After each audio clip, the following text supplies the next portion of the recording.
Сегодня в выпуске скандальная кепка Чонгука ушла в солд-аут, а также новые подробности благотворительной деятельности Шуги. На концерте Джина появится особое гостье, а сотрудники Hype получат интересные подарки в честь возвращения BTS. Кстати, про BTS: они получили 13-ю платину и побили свой рекорд, а также произошел некий инцидент между стюардессой, Чонгуком и Чимином. Рекорды, победы и достижения у All Day Project, ATEEZ, Jennie и не только. Концертные новости при участии Stray Kids, Psy, G-Dragon, Super Junior и других. ATEEZ объявили о камбэке, а Джесси запускает свой независимый лейбл. Кей-поп-охотницы на демонов взрывают корейские чарты и корейского профессора культуры. Кроме того, продолжается история скандального блогера Соджанг, а также, возможно, гипотетически Чонгук и Тэхён могут пойти с ней на мировую или что-то около того. Это и многое другое сегодня в новостях индустрии K-Pop News номер 265. Как обычно, все ссылки на экране, милости прошу, подписывайтесь, ставьте лайки, жмите колокольчики, пишите письма ниже, комментарии, хотите поддержать каналы, есть бусти для постоянной поддержки раннего доступа доп. Контента или Donation Alerts, если хотите там время от времени что-то подкидывать. Милости прошу, канал от этого будет цвести и пахнуть. Также защитный баннер на экране, кроме того, предупреждение, когда записано видео. Думаю, теперь это нужно говорить постоянно, 28 июня 2025 года, не поверите, да? Удивительно, не из будущего. И, как обычно, с вами Максим, новости индустрии, и мы начинаем. Поехали! Итак, продолжаются интересные истории скандального блогера Соджанг. Суд кое-что приостановил, давайте подробней. 24 июня, согласно эксклюзивному репортажу Mail Business Newspaper, адвокат Чон Гён Сок из юридической фирмы Ливу, представляющий Чан Вонён из Зайф и Starship Entertainment, сообщил: следующее: 23 числа суд принял решение о приостановлении принудительного исполнения, запрошенное Соджанг. Принудительное исполнение относится к приведению в исполнение судебного решения, обычно включающего взыскание компенсации за ущерб или удаление клеветы. То есть, когда суд выносит решение, выигравшая сторона может подать заявление о принудительном исполнении, если проигравшая сторона добровольно не подчиняется. Однако Соджанг было предоставлено право приостановить принудительное исполнение. Касаемо Соджанг, я думаю, вам все уже известно. Блогер, который распространял слухи, сплетни и прочее, выдумывал, фальсифицировал данные, лишь бы только заработать, и заработала достаточно много. Хотя, судя по информации, уже все уходит на суды и возмещение ущерба. Чан Вонён там побеждала на самом деле. Кроме того, были замешаны еще Кан Даниэль, Чонгук, Тэхён, да и многие другие. Вот, например, да, Чан Вонён получила 50 миллионов вон компенсации, но дело продолжается, потому что за базар, как бы это грубо ни звучало, приходится отвечать рано или поздно. Такая вот информация. Наверное, будет продолжение истории когда-нибудь еще, хотя, в принципе, следующая новость по факту-то ее и продолжает. Давайте к ней. Судя по всему, между Соджанг, Чонгуком и Тэхёном возможно какое-то досудебное соглашение. Какое? Давайте подробней. Оператор канала Тальдок Су Йон Цо, госпожа Эй, не приняла решение суда первой инстанции по иску о возмещении ущерба, поданному против нее Ви и Чонгуком из BTS, а также их агентством Big Hit Music. Дело было передано на апелляцию, и апелляционный суд вынес решение о медиации перед судебным разбирательством. 12-й отдел по гражданским делам Западного окружного суда Сеула ранее в феврале вынес решение по иску о возмещении ущерба в размере 90 миллионов вон, поданному Big Hit Music, Ви и Чонгуком против госпожи Эй. Суд постановил, ответчик должен выплатить из Big Hit Music 51 миллион вон, Ви 10, Чонгуку 15. Кроме того, суд постановил, что госпожа Эй должна оплатить проценты за просрочку платежа и все расходы, возникшие в ходе судебного разбирательства. В ответ госпожа Эй подала апелляционную жалобу, оспаривая решение первой инстанции. После этого 16 июня апелляционный суд, как подтвердилось, вынес решение о передаче дела на медиацию. Это произошло всего через 4 дня после того, как 12 июня Ви, Чонгук и Big Hit Music подали ходатайство о назначении даты слушаний. Для справки, медиация — это процедура, направленная на разрешение спора путем достижения соглашения между сторонами. В ходе медиационного заседания стороны пытаются достичь взаимоприемлемого соглашения. Вот такая вот история. Big Hit Music, Чонгук и Тэхён ничего не прокомментировали, однако выше было сказано, что вроде как они настроены серьезно. Посмотрим, состоится ли досудебное соглашение. Чувствую, что нет. И будем надеяться, что репутация всех задетых артистов, даже тех, что не были упомянуты здесь данным блогером, не пострадает более никогда. И двигаемся дальше.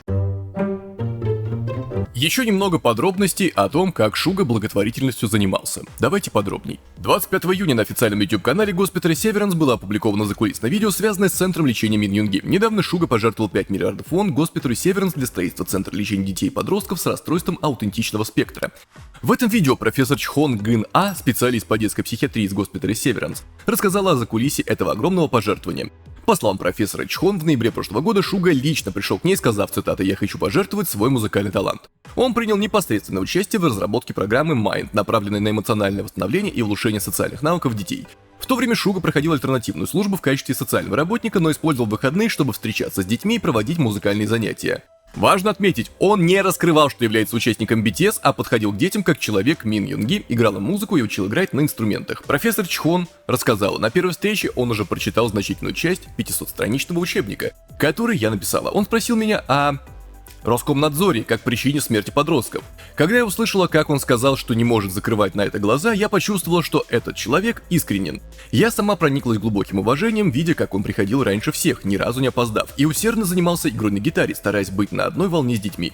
Шуга выглядел искренне счастливым, и все терапевты были тронуты. Через свое агентство Шуга передал, цитата, «Благодаря подготовке программы и волонтерской деятельности с профессором Чхон Гэн А в течение последних 7 месяцев я глубоко почувствовал, что музыка может быть ценным путем для выражения чувств и общения с миром». Он добавил, «Само участие в процессе лечения детей с расстройством аутистического спектра было для меня огромной благодарностью и счастьем, и я продолжу вносить свой вклад, чтобы больше детей могли стать частью нашего общества». Вот такая вот милая, трогательная история, которая получила не менее милое и трогательное продолжение. Молодец артист, что еще сказать, тратит свое время на то, чтобы помочь тем, у кого больше гораздо проблем. Уважение, исключительно уважение. Двигаемся дальше. Кей-поп «Охотница на демонов». Крайне занимательный мультфильм, про него я личное свое мнение скажу чуть-чуть попозже, а тут у какого-то профессора возникли к нему вопросы. Давайте подробнее. Профессор Се Кён Дук из женского университета Соншин резко отреагировал на заявление некоторых китайских интернет-пользователей, утверждающих, что элементы корейской культуры, присутствующие в новом анимационном фильме Netflix «Кей-поп «Охотница на демонов», якобы являются частью китайской культуры. Он призвал их, цитата, «очнуться и перестать распространять несоответствующую действительности информацию». 25 июня профессор опубликовал в своем аккаунте в социальной сети пост об анимационном фильме «Кей-поп «Охотница на демонов», отметив его растущую популярность во всем мире. Он также обратил внимание на реакцию некоторых китайских пользователей на картину, заявив, цитата, «возникла некоторая дискуссия из-за того, что они утверждают, будто корейские культурные элементы, показанные в фильме, якобы являются примером украденной китайской культуры». Также профессор подчеркнул проблему нелегального просмотра фильма. Дело в том, что официально Netflix недоступен в Китае, однако на китайском сайте Douban уже опубликовано более 1000 отзывов о фильме. Он написал, «Эти китайские пользователи делают абсурдные заявления наподобие «это плагиат китайской культуры» и «в фильме постоянно показывают китайские узлы». Нелегальный просмотр стал обычным явлением в Китае, что еще больше шокирует, они, судя по всему, не испытывают ни малейшего стыда по этому поводу. Профессор также напомнил о важности уважения культур других стран. Вместо того, чтобы безосновательно обвинять кого-то в краже чужой культуры, стоит сначала научиться уважать традиции других народов. Такая вот история о том, как профессор разозлился из-за данного анимационного произведения, но, как вы видите, не само произведение его расстроило, а отношение соседей к нему. Произведению. Что вы думаете по этому поводу, пишите в комментариях, а мы двигаемся дальше. И снова кей-поп «Охотницы на демонов» рвут все вокруг. Давайте подробнее. Анимационный фильм Netflix «Кей-поп «Охотницы на демонов» продолжает удерживать лидирующие позиции в мировых чартах, а также занял первое место в рейтинге Netflix в Южной Корее. На протяжении вот уже 3 дней после премьеры фильм уверенно держится на вершине рейтинга в 31 стране мира, включая Южную Корею, что свидетельствует о его огромной популярности. Сюжет повествует о группе Huntrix, состоящей из 3 девушек, которые ведут двойную жизнь. Для фанатов они популярны кей-поп айдолы, однако втайне они являются бесстрашными охотницами на демонов. Все меняется, когда выясняется, что их соперники, мужская группа Saja Boys, на самом деле демоническая фракция, маскирующаяся под айдолов. Собственно говоря, по данным Fix Patrol, международного сайта рейтингов стриминговых платформ, 23 июня фильм набрал 781 балл просмотров, завоевав тем самым звание самого популярного произведения Netflix по всему миру. Этот показатель вырос на 10 баллов по сравнению с предыдущим показателем 771. Второй по популярности фильм «Последняя капля» набрал 565 баллов, что значительно уступает кей-поп «Охотницам на демонов». Вот лишь некоторые отзывы людей, их много, они восторженные. «Это супер! Сода поп-поп-поп! Хочу больше видеть тигра, лол!» «Пока я только слушаю песни, они такие классные, планирую посмотреть в эти выходные». И озвучка, и субтитры отличные, в текстах песен на разных языках есть небольшие различия, но забавно сравнивать. Корейский дубляж звучит красивее, но английский тоже хороший, стоит посмотреть оба варианта. «Закажу вкусную еду, буду смотреть сегодня вечером». Очень интересно, теперь хочу узнать больше. Корейский актер, который озвучил Джину, известный своим красивым голосом и отличной актерской игрой, остальные тоже очень хороши. Тигр такой милый, особенно его пухлые лапки. Еще не смотрела в дубляже, возможно, попробуй с ним. Это действительно хорошо сделанный фильм, песни такие классные, слушай их на репите после просмотра. Песни классные, а тигр очень милый. Сейчас смотрю, интересно, и музыка отличная, никогда раньше не видел подобную анимацию. Сегодня наконец посмотрела, было очень весело, немного детский стиль, но мне это понравилось, и многие другие комментарии. Как вам данное художественное произведение, пишите в комментариях, и вот сюрприз-сюрприз, мое мнение про данный мультфильм. Сразу скажу 9 из 10. На мой взгляд, все очень здорово, прекрасная анимация, песни классные. Русский дубляж, извините, но я переключал, когда вы пели на английский. Никаких претензий к актерам озвучки, все было прекрасно, но песни в оригинале были все-таки поинтересней. Вот. Это так, маленький нюанс. Это ни в коем случае не умаляет заслуги тех, кто переводил. Дубляж сам прекрасный был. Вот. Сюжет простой, понятный, доступный, без всяких там экстравагантных, шикарных сюжетных поворотов, которые взорвут вам мозг, но, опять же, душевный, можно с детьми посмотреть, если вы вдруг сомневаетесь. Ну, я знаю, что меня тут смотрят и семейные люди, так что могу посоветовать. Ну, единственное, я там увидел, конечно, много всяких интересных отсылок, как человек, который рассказывает постоянно новости про индустрию. Мне это было вдвойне интересно, со мной смотрели мои друзья, которые про кей-поп почти ничего не знают, им тоже, на удивление, понравилось. Вот так, достаточно широкая аудитория может быть охвачена данным произведением. Ну, на мой взгляд, можно было бы чуть-чуть добавить вот больше подробностей всяких вот неприятных, хотя бы чуть-чуть посильнее акцентировать по поводу жизни айдолов, но там показаны лишь милые моменты касаемо голода и переработок. Большего хардкора не было. С другой стороны, все-таки добрая веселая картина, так что хотите кей-поп в 3D, пожалуйста, посмотрите, рекомендую. Не пожалеете, всего 1,5 часа, смотрится на одном дыхании. И двигаемся дальше. А у нас тут Джесси открывает независимый лейбл, давайте подробней. Певица и рэпер Джесси официально возвращается, открывая смелую новую главу с независимым лейблом и мощным камбэк-синглом под названием New Flash. Стало известно, что она запустила собственный лейбл Uni Company. 25 июня она выпустила тизер-видео для нового трека через официальные социальные сети, вызвав ожидания у международных поклонников. New Flash — это динамичный хип-хоп трек, который ознаменует собой первый релиз Джесси примерно за год. Песня рассказывает историю о ее возвращении, как и сенсационном новостном событии, демонстрирует честную лирику и уверенную энергию, которые отражают фирменную идентичность Джесси. С этим релизом Джесси официально начинает свой путь как независимый артист под собственным лейблом Uni Company. Ее цифровой сингл запланирован, он уже вышел, потому что у меня 28-е, но должен был выйти 27-го. Мама, условно так сказать, возвращается, посмотрим, что у нее получится, успехов ей. И будем надеяться, что ее харизма будет радовать нас еще очень долгие годы. Ну и да, думаю, она открыла свою компанию, потому что, с собой-то она точно сможет договориться. И двигаемся дальше. ATEEZ вернутся в июле, и давайте подробней. Всего спустя месяц после камбэка ATEEZ объявили о возвращении с репак-версии своего последнего альбома. 25 июня в 00 по корейскому времени ATEEZ официально анонсировали выход репак-версии своего недавнего мини-альбома Golden Hour Part 3 уже в следующем месяце. Новый релиз под названием Golden Hour Part 3 in New Fantasy Edition поступит в продажу 11 июля, всего через день после начала североамериканского этапа их мирового тура In Your Fantasy. Хотя подробности альбома пока не раскрываются, ранее Чон Хо намекал на существование загадочного 6-го трека в Golden Hour Part 3, который еще не был выпущен. Это вызвало предположение, что репак-версия мини-альбома может включать новую песню. Ждете, не ждете, пишите в комментариях. Думаю, да, наверное, стоит выпустить хотя бы что-то дополнительно помимо новой упаковки. Поэтому, скорее всего, будет плюс одна песня, или хотя бы ремикс на одну из тех, что уже вышли. Но, в любом случае, ATEEZ. Всего хорошего, двигаемся дальше. Концертные новости начинаются с Джина из BTS, и у него будет особое гостье, давайте подробнее. Певица Чхвеена выступит на сольном фан-концерте Джина из BTS в качестве гостя в эти выходные. 27 июня было официально объявлено, что Чхвеена присоединится к Джину на сцене в качестве приглашенной исполнительницы на его предстоящем фан-концерте Ransok Jin и P-Tour в Кояне. Чхвеена выйдет на сцену, чтобы исполнить свою дуэтную песню с Джином Loser в первый день фан-конвента 28 июля. Песня ранее была выпущена как бисайд-трек из второго мини-альбома Джина «Эхо», который вышел 16 мая 2025 года. Поскольку артисты продемонстрировали свежую химию в ранее выпущенном лайв-видео, фанатам интересно, какое выступление они покажут на этом концерте. Между тем, фан-концерт Джина, Ransok Jin и P-Tour в Кояне пройдет с 28 по 29 июля на стадионе Гуян Стадиум. Ну что ж, вот такая вот новость. Думаю, получится прекрасный дуэт. Успехов артистам и двигаемся дальше. Пацаны, они ж The Boys, объявили о мировом туре, но есть нюанс. Давайте подробней. 26 июня группа The Boys объявила о своем новом мировом турне под названием The Blaze, а также раскрыла даты и города, в которых состоятся концерты. Открытие тура состоится в Сеуле во вторую неделю августа и знаменует возвращение The Boys на сцену с мировым турне впервые примерно за год после тура Generation 2. В рамках тура The Boys посетят Нагою, Йокогаму, Кобе, Токио, Макао, Куала-Лумпур, Тайбэй и Бангкок. Эта группа из 11 участников добилась значительного успеха с третьим студийным альбомом Unexpected, который разошелся тиражом более 740 тысяч копий за первую неделю. Это лучший результат за всю 8-летнюю карьеру группы, между прочим. Однако в туре примут участие лишь 9 участников. Старший участник Санён в настоящее время проходит обязательную военную службу, а Джу Ханёна исключили из группы в начале июля, но об этом мы с вами говорили ранее.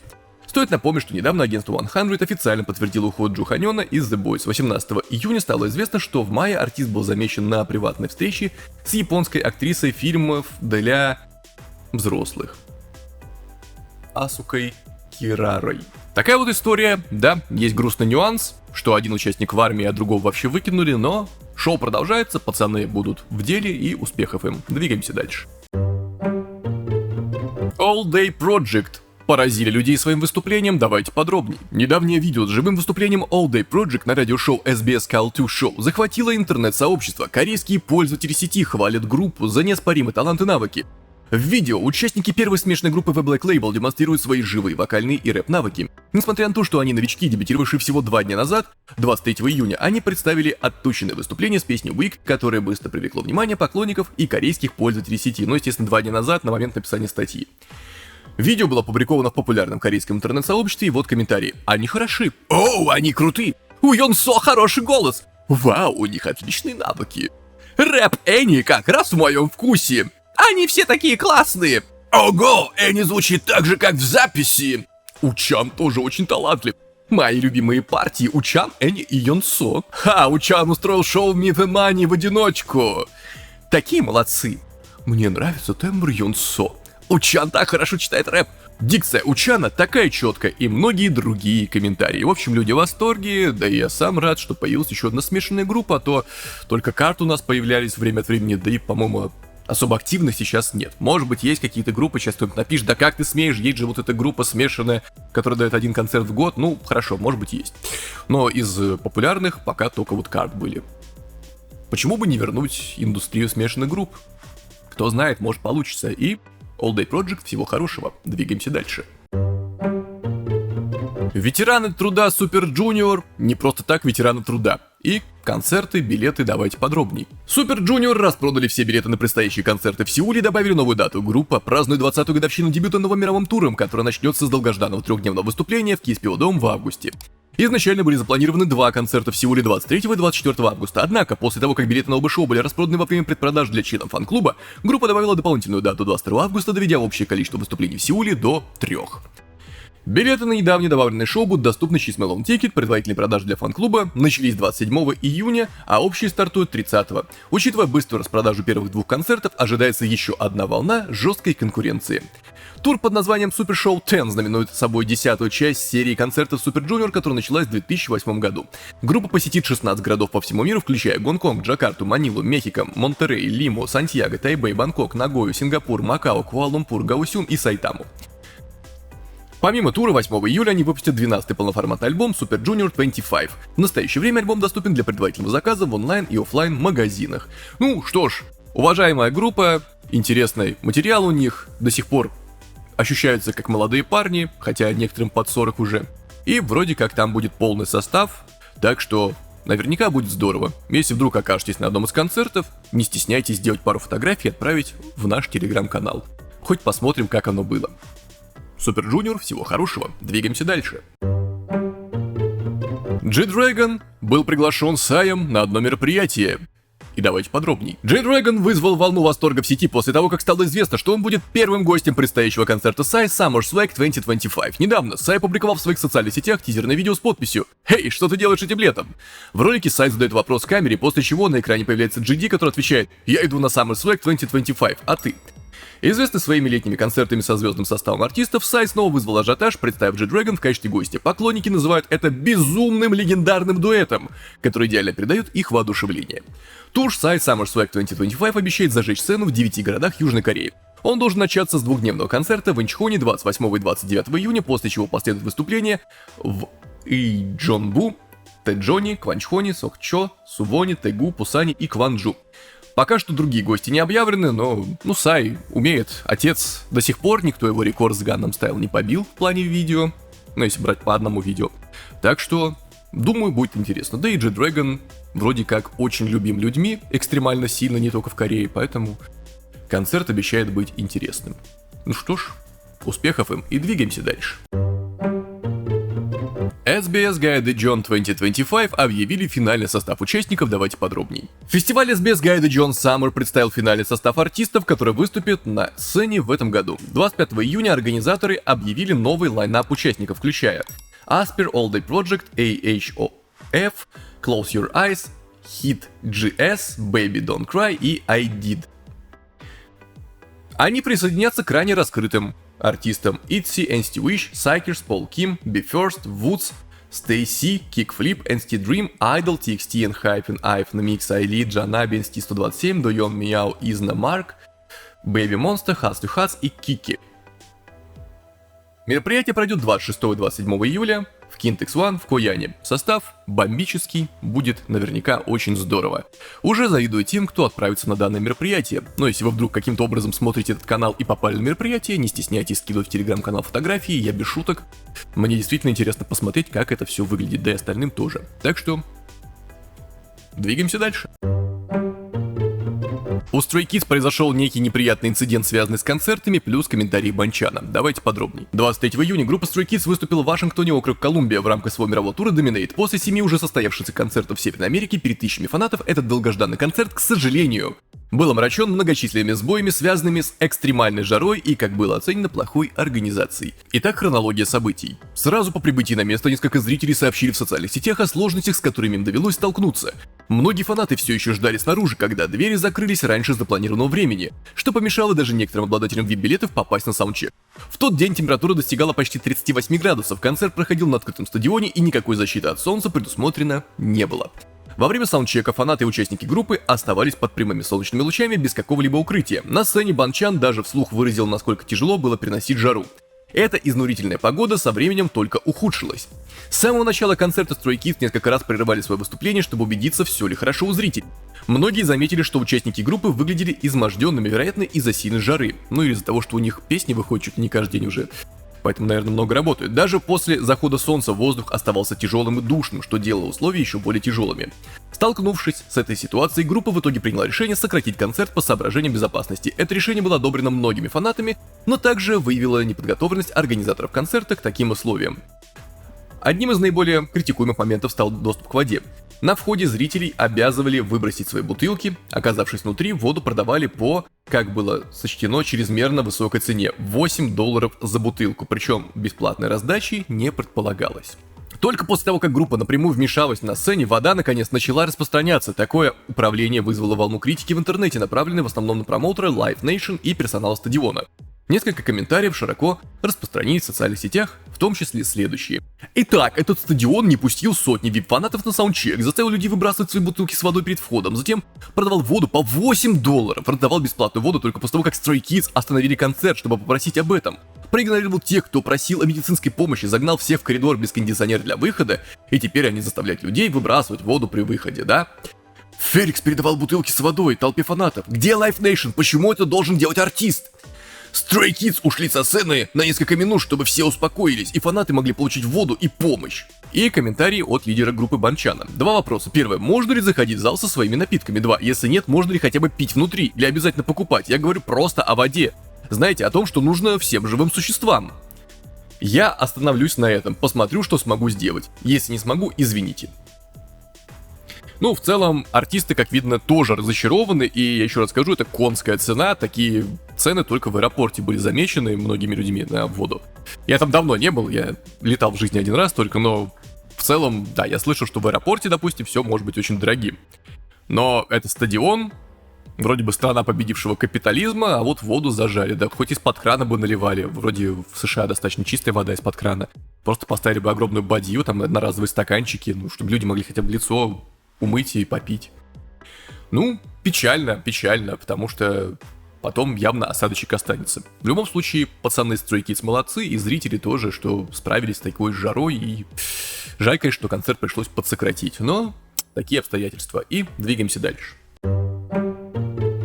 Рубрику с рекордами, победами и достижениями открывают парни из BTS, которые побили сами себя. Каким образом, давайте подробней. BTS побили свой рекорд по количеству платиновых сертификатов RIA среди кей-поп-исполнителей.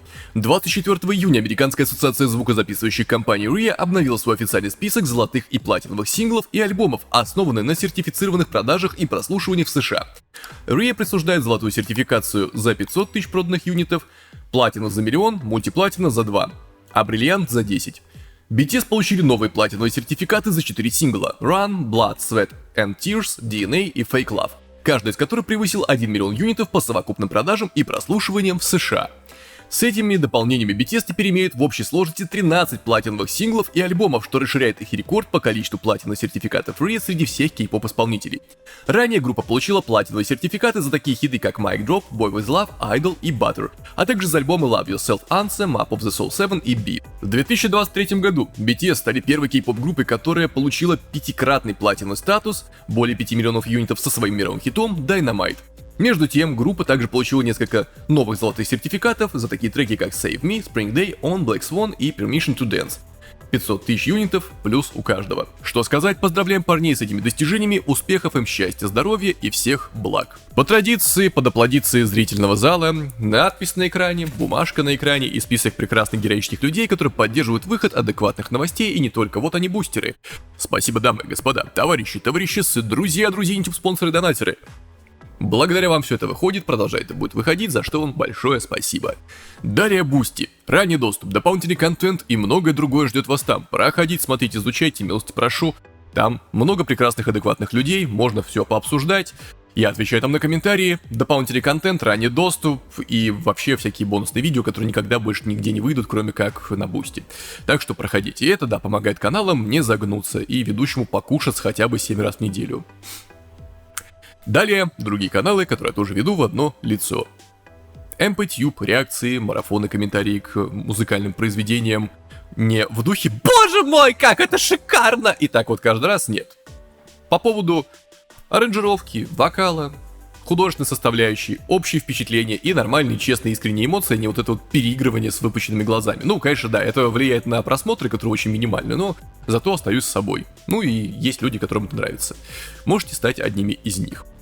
MP Entertainment, музыка моего производства, вот тут мини-альбом вышел, летний, жаркий, только пока я промо-видосов не наснимал, потому что я тут едва уже на ногах держусь, но ничего, надо покривляться, пооткрывать рот под песню и нарезать это все много раз и выкладывать каждый день, чтобы всех этим достать. Но в любом случае, я уверен, что вам должно понравиться, там много треков, достаточно, так что изучайте. Телеграм, чтобы не теряться. Это был не конец выпуска, новости продолжаются и двигаемся дальше. А далее у нас недавно дебютировавшая группа All Day Project, и у них уже есть достижения, давайте подробней. Смешанная группа All Day Project, дебютировавшая недавно под лейблом The Black Label, добивается впечатляющего успеха и укрепляет свою позицию в качестве монстра-новичка 5-го поколения. 26 июня дебютный трек All Day Project под названием Famous взлетел на первое место в корейском чарте Melon Top 100. Всего через 3 дня после релиза он стал самым быстрым дебютным синглом 5-го поколения, поднявшегося на вершину. Более того, их трек Wicked достиг пика на 24-м месте. Корейские пользователи сети прокомментировали: «Тедди все еще наконец спустя 20 лет. Песня серьезно хорошо сделана. Песня просто отличная. Это полный хит. Это тоже хорошо, но Wicked мне нравится больше. Famous такая крутая песня, клип намного лучше, чем выступление на сцене». Как раз, когда вы думаете, что Тедди скатывается, он возвращается с отличной песней. Полагаю, Тедди выходит из своего периода спада. В последнее время я слушаю только эти 2 песни на повторе и многие другие комментарии. Люди довольны, а мы поздравляем группу. Успехов им, счастья и здоровья. Двигаемся дальше. Дженни из Blackpink стала единственным кей-поп-артистом, который давайте подробней. Участница легендарной группы Blackpink Дженни продолжает сотрясать планету своим дебютным полноформатным сольным альбомом Ruby, который попал в список Billboard 50 лучших альбомов 2025 года на сегодняшний день. Ruby стал единственным альбомом в жанре кей-поп, попавшим в рейтинг, опубликованным 24 июня. Billboard высоко оценили альбом Дженни, Ruby, назвав его, цитата, дебютным проектом, источающим уверенность, элегантность и яркую энергию. Публикации отметили смелые тексты Дженни и ее потрясающую харизму, подчеркнув, что каждая композиция соответствует основной теме альбома и отражает ее индивидуальность как артистки. Назвав Руби редким, аутентичным и многогранным, Billboard также высоко оценил альбом за демонстрацию творческого роста и уникальности Дженни. Ранее Ruby вошел в списки лучших альбомов 2025 года по версии Rolling Stone и Complex. Альбом, состоящий из 15 треков, Дженни спродюсировала сама. Ну что ж, поздравляем артистку с этим прекрасным достижением, успехов ей, счастья, здоровья, там еще впереди концерты с группой уже будут, так что действительно побольше здоровья. И двигаемся дальше. ATEEZ, Rosé, Dayon из NCT и еще некоторые другие артисты, Circle Chat, давайте подробнее. А я задумался, давно у нас не было Circle Chat, вот, появился. ATEEZ возглавили чарт физических альбомов на этой неделе с пока-версией своего нового мини-альбома Golden Hour Part 3. Новый мини-альбом Itzy Girls Will Be Girls занял второе место в чарте, в то время как новый сольный альбом Dayon из NCT Solar расположился под номером 3. Альбом Enhypen Design лишь сохранил позиции, оставшись на четвертом месте в чарте этой недели, а новый мини-альбом Queer In A Million Noises I'll Be Your Harmony замыкает пятерку. Чарт загрузок Dayon возглавил чарт цифровых загрузок на этой неделе со своим новым заглавным треком Memory. Трек 17 Fande опустился на одну позицию и занял второе место на этой неделе, в то время как песня Queer D вошла в чарт, расположившись на третьем месте. Песня Enhypen Bad Desire With or Without You заняла четвертое место на этой неделе, а новый заглавный трек Itzy Girls Will Be Girls дебютировал на пятом месте. Цифровой чарт 10cm завоевал двойную корону в чартах Circle на этой неделе со своим последним хитом To Reach You, который занял первое место как в общем цифровом чарте, так и в чарте стриминговых сервисов. Трек Dayon Memory дебютировал на втором месте в общем цифровом чарте, за ним последовали Drawing от Woods на третьем месте, Never Ending Story от IU на четвертом месте и Don't You Know от Zozas на пятом месте. В чарте стриминга, вот он, To Reach You 10cm первое место, Drawing Woods второе, Never Ending Story IU третье, Like Jenny Jenny's Blackpink четвертое и Do You Know Zozas пятое. Мировой кей-поп чарт. На первом месте у нас Rosé APT, на втором Like Jenny Jenny, на третьем Don't Say You Love Me, это у нас Jin из BTS, да.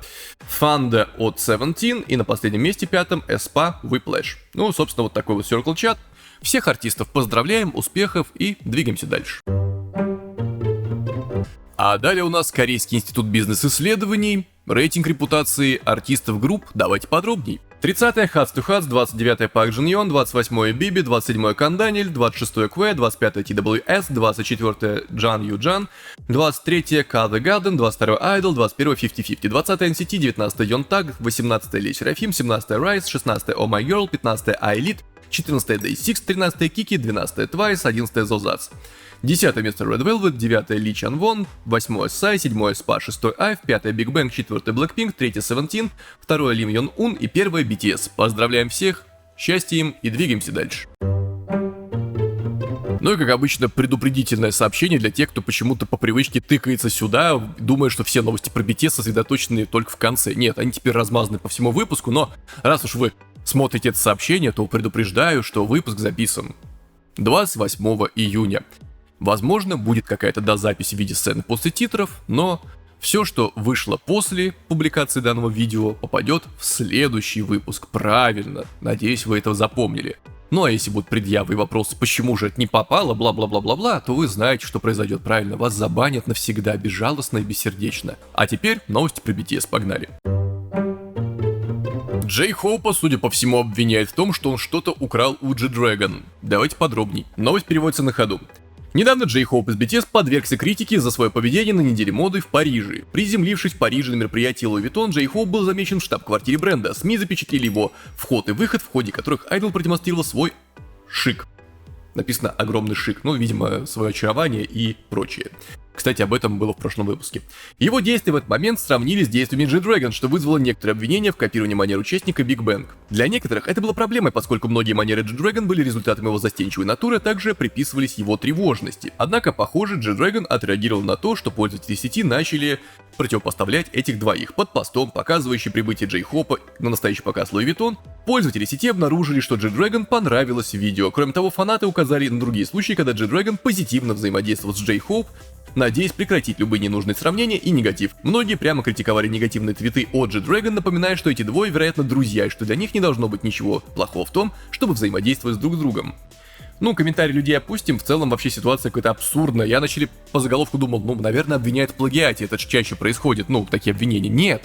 Оказывается, просто как-то махать руками и ходить в определенной позиции и улыбаться по определенному, все, это людей тоже раздражает. Что же людей этих не раздражает из комментариев, пишите, конечно, вы в комментариях. Фанаты зажрались, наверное, это классика жанра, оба артиста хороши. Ну да, это оба артиста, оба рэперы и оба мужчины. Наверное, у них могут быть какие-то схожие аспекты в поведении. Но, возможно, вот этим сверхлюдям видней, а артистам вышеупомянутым всего хорошего. Двигаемся дальше. Джей Хоуп из BTS победил. Где, когда и с чем, давайте подробней. Джей Хоуп из BTS выиграл свой первый трофей на музыкальном шоу за свой новый сингл Killing Girl при участии Глорилла. В выпуске M-Countdown 26 июня претендентами на первое место стали Do The Dance группы I-Lead и Killing Girl Джей Хоупа из BTS. В конечном итоге приз достался Джей Хоупу, набравшему в общей сложности 8282 балла. Поздравляем прекрасного артиста с этим достижением, успехов ему и двигаемся дальше.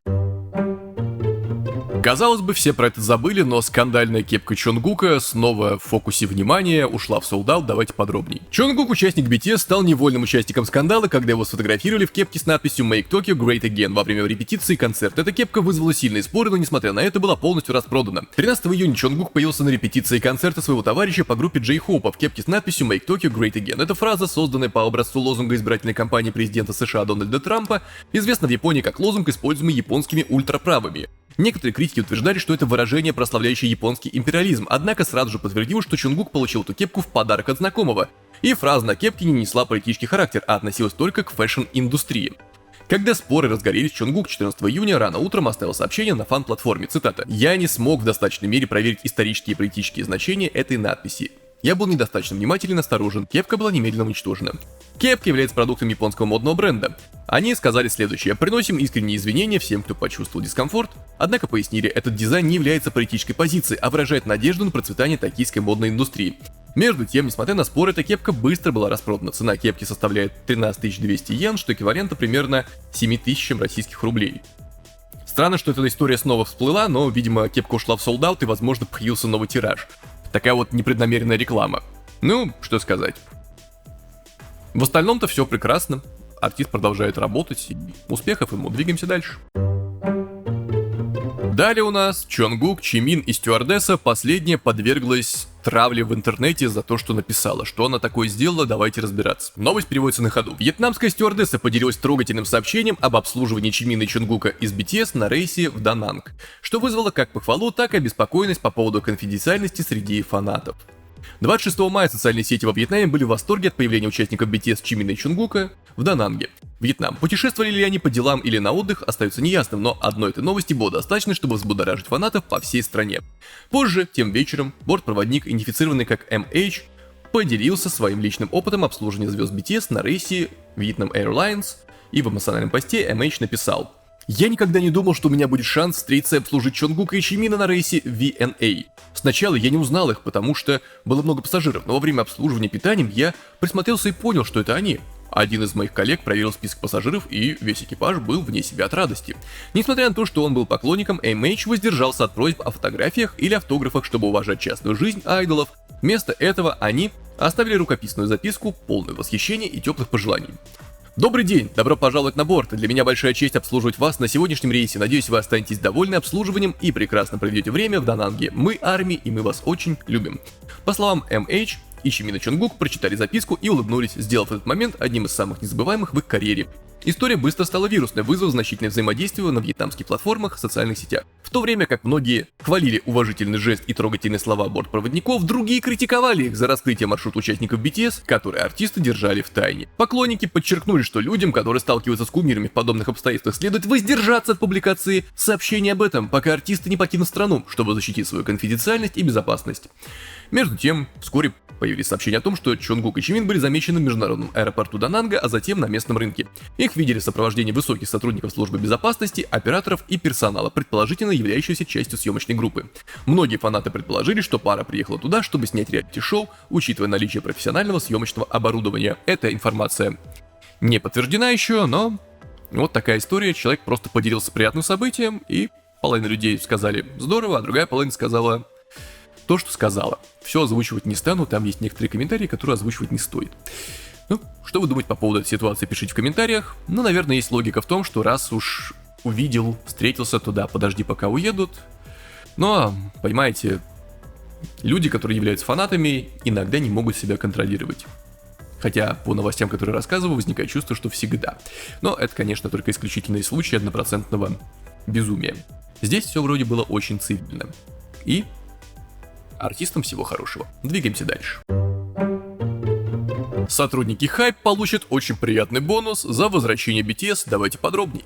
По данным индустрии финансовых инвестиций, Hype 25 июня через свой внутренний интранет объявила, что каждому сотруднику Hype и всех ее дочерних компаний в Корее и за рубежом будет выплачено по 20 акций с ограниченными правами продажи. Если что, не оговорился интранет, то есть внутренняя сеть имеется в виду, а не опечатка. По состоянию на цену закрытия акций Hype в тот день 310 500 вон, это составляет примерно 6,21 миллиона вон на человека. Это расценивается как мера по повышению морального духа всех сотрудников в преддверии завершения военной службы всеми участниками группы BTS и начала их полноценной групповой деятельности. Конкретно срок использования RSU пока не определен. Это уже третья выплата RSU сотрудникам и руководству Hype. В декабре прошлого года Hype выплатила 34 сотрудникам и руководителям 16 396 собственных акций в форме RSU, а в прошлом месяце также выплатила 12 142 акции RSU в общей сложности 32 сотрудникам и руководителям. Представитель Hype пояснил, этот план предоставления RSU призван отразить стремление компании работать вместе над ростом и делиться плодами успеха. В общем, вот такая история. Ну, судя по всему, сейчас уже должны были все это выплатить, видимо, информация только сейчас всплыла. Так что вот сотрудникам Hype будут предоставлены акции, соответственно, они немножко получат, так сказать, премию. Все, такая новость, двигаемся дальше. Фанаты BTS по всему миру выражают любовь к группе через искусство. Давайте подробней. Художники-фанаты из 13 стран представили работы на выставке, посвященной новому этапу BTS. После завершения военной службы все участники BTS вступают в новую главу своей карьеры. В честь этого события фанаты со всего мира собрали свои художественные работы в Сеуле, чтобы выразить любовь и поддержку группе. Выставка «Присутствие в отсутствии. Искусство BTS Глава 2» объединила 20 художников-фанатов из 13 стран, включая Беларусь, Чили, Иран и Украину. Среди экспонатов цифровые картины, а также работы, выполненные карандашом и тушью. Одной из кураторов выставки стала Ивет Вон, профессор технологического института Нью-Джерси. Во время пандемии она начала рисовать РМ, ища вдохновение вне своей научной работы, посвященной изучению онлайн-взаимодействий. Фан-арт — это язык любви, каждый выражает свои чувства в зависимости от таланта и характера, искусство всегда питалось взаимным влиянием. Музыканты вдохновляют писателей, художников и наоборот. К фанатскому творчеству часто относятся свысока, но на самом деле это искреннее проявление любви.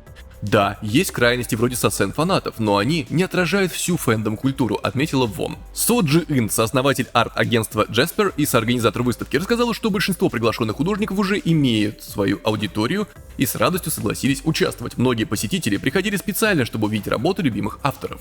Мы не ожидали такого международного интереса, гости приехали почти из 25 стран, многие совместили посещение выставки с BTS Феста и сольным концертом Джина, поделилась Со. Корейцы привыкли к кей-поп-культуре, но влияние BTS все равно поражает. 95% зрителей иностранцы, и их вклад не ограничивается туризмом и тратами.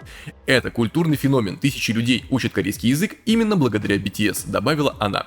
Такая вот милая история о том, как искусство порождает искусство, и порождает искусство, и порождает искусство, и порождает искусство, и так 20 раз до бесконечности. Что на самом деле очень здорово. Хорошие работы, как они вам, пишите в комментариях, и двигаемся дальше. А далее у нас финал истории касаемо того, появится ли Ким Тэхён, он же V из BTS, в игре в кальмара. Давайте подробней. После вот этого армии начали предполагать, что V из BTS, он же Ким Тэхён, должен появиться в третьем сезоне игры в кальмара, ну 100% хотя бы как камео. Но по факту, насколько бы сильно армии не были уверены, получается сейчас небольшой спойлер, если что перемотаете, но да, его нет в третьем сезоне сериала. Вот. По итогу, поклонники этим были разочарованы и убиты горем, хотя им вроде никто ничего не обещал. Однако вот некоторые комментарии. Тэхёна нет в третьем сезоне игры в кальмар, ребята, это печально. Быстро посмотрел новый сезон, и если не считать секунды Т, не участвует в третьем сезоне игры в кальмара. Так что да, третий сезон игры в кальмара без Тэхёна. Расстроены вы или нет, пишите в комментариях, но по факту вроде же никто ничего не обещал. Даже сам артист как-то осторожно комментировал полунамеками, ну, видимо, для того, чтобы не помешать выходу сериала, что я не могу ничего сказать, но было бы неплохо. Вот что он говорил. Так что, да, кто хотел смотреть исключительно из-за Тэхёна, наверное, смотреть вам сериал не придется. Но разве это грустно? Сейчас артист вернулся из армии, может посниматься где угодно и в чем угодно, так что, думаю, рано или поздно он осуществит желание своих фанатов и снимется в дораме или в кино. Кто знает. Но в любом случае, всего ему хорошего. Такой у нас сегодня был выпуск. Не забывайте, возможно, будет сцена после титров, все зависит от того, появятся ли новости на монтаже или за 2 дня до публикации. Ну, в случае с выпуском, который записывается в субботу. Далее, если вы смотрите без подписки, или в первый раз, или не в первый раз без подписки, подпишитесь, помогите каналу. Адекватные новости должны набирать. Я верю, что мы сможем, пускай очень медленными шагами, но растем. Пускай и соревноваться с желтушными заголовками все равно пока очень трудно. Хотя, возможно, стоит притворяться желтухой, рассказывая адекватные новости. Может, нужно делать более громкие заголовки, вызывающие обложки. Посмотрим. YouTube, конечно, намекает, что да, но я пока думаю, что можно и так продержаться. Так что ваша поддержка очень поможет. Конечно, еще раз спасибо бустерам. И, как обычно, с вами был Максим. Я не говорю вам прощай, я говорю до новых встреч. Пока. И вот они титры. Свежий релиз, мини-альбом Vamos. Пожалуйста, 4 композиции представлены вам. Послушайте, изучите. Если оно понравится вам не абсолютно, а хотя бы наполовину, это уже победа. Так что приятного прослушивания. Далее, сейчас идет у меня активная запись контента, из-за которой я уже лишился сна и покоя, для того, чтобы уехать в отпуск потом на эти 10 дней заветных, и вы не остались без видео. По поводу разработки биографических роликов, скоро я это запишу, естественно, и буду потом выкладывать во время отпуска. Поэтому да, во время отпуска, возможно, не будет новостей, ну, либо один выпуск выйдет только. У меня есть там возможность один раз записать. Вот. В другой студии, ну, точнее в студии, а не в квартире. В общем, вы поняли. Ну и стрим будет, естественно, по возвращению из отпуска. Что еще? Новый релиз по планам в конце июля. Надеюсь, успею. А еще спасибо тем прекрасным людям, которые смотрят от начала до конца. Вы прям классные, уважабельные и респектабельные. Сейчас либо сцена после титров, либо я отправился монтировать видео.